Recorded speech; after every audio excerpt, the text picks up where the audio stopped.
In this video, you will learn how to use the MySQL alias to improve the readability of queries. MySQL supports two kinds of aliases, column alias and table alias. MySQL alias for columns. Sometimes column names are so technical that makes the query's output very difficult to understand.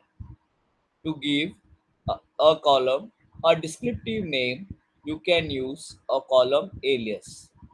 The following is the syntax on how to use the column alias. Select the column name as descriptive name from the table name.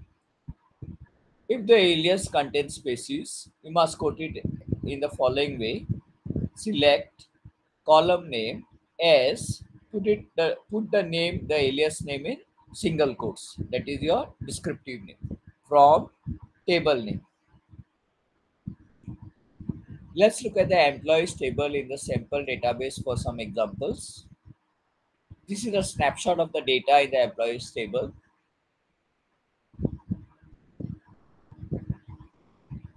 Suppose we want to write a query to concatenate the first name and last name into a full name. So we would use the concat underscore ws function, okay, to concatenate the first name and last name into the full name. So we would write a query as select concat underscore ws, okay, open the parenthesis, in single quotes a comma, last name, comma, first name, from which table? Employees table. So the output would look something like this. So you would get Murphy, comma, Dean, Patterson, comma, Mary, and so on as the output. So basically, you're getting the last name, comma separated from the first name. Okay. So as you can see at the heading of this column here, it's quite difficult to understand what this output is about. Okay. The column heading is quite difficult to read. To solve this, you can assign the column heading of the output a column alias, okay, some other name as shown in the following query. So you could have written the same query. This is the same query as the previous slide, except for this part here where we are giving a alias. Okay, we are assigning another name. We are calling this output that will be displayed, okay, by using this optional keyword as. We are going to call the output column as full name. The output will be displayed as like this. So instead of the previous slide, as you can see in the previous slide, what was displayed? The entire query, whatever was put in the select, that was displayed as the heading of the column. Okay. So instead of having that, we just add a alias, okay, using the as keyword, okay, and give whatever name you want. So if there's a space in your alias, you put the alias in your single quotes. Okay, so you will get this column name as full name now.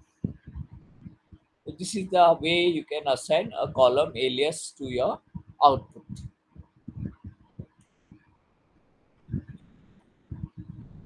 You could also sort the names in ascending order. Okay, it's the same query now, but since like I told you in the previous, as is the optional word, so if you don't put as also is fine.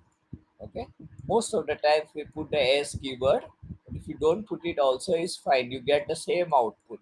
Okay, and we could sort the names. We could take the alias and sort it in using the order by clause. So you get the output something like this. So this is your sorted names, full names. We could also assign MySQL alias for tables.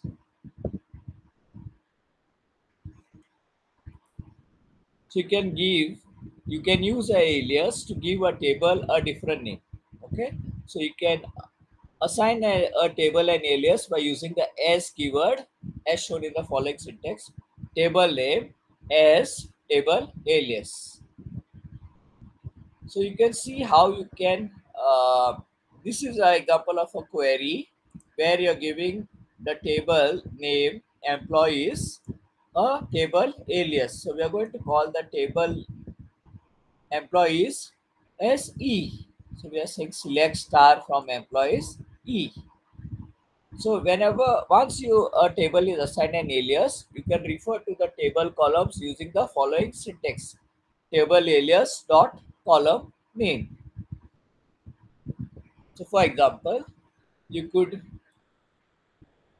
select the first name and last name from the employees table by giving it an alias E. Okay, and then you could use this to reference the columns from that table. So you could have said E dot first name, comma, E dot last name. Similarly, you could order by using the alias, the table alias. So you could have said E dot first name. So basically, we are referring to the first name column from the employees table because E is the alias for the employees table. So the output would look something like this. Okay. So basically your output would look like you have sorted the first name. Okay, so from the table employees. So this is the way to give a alias for a table. Thank you for listening.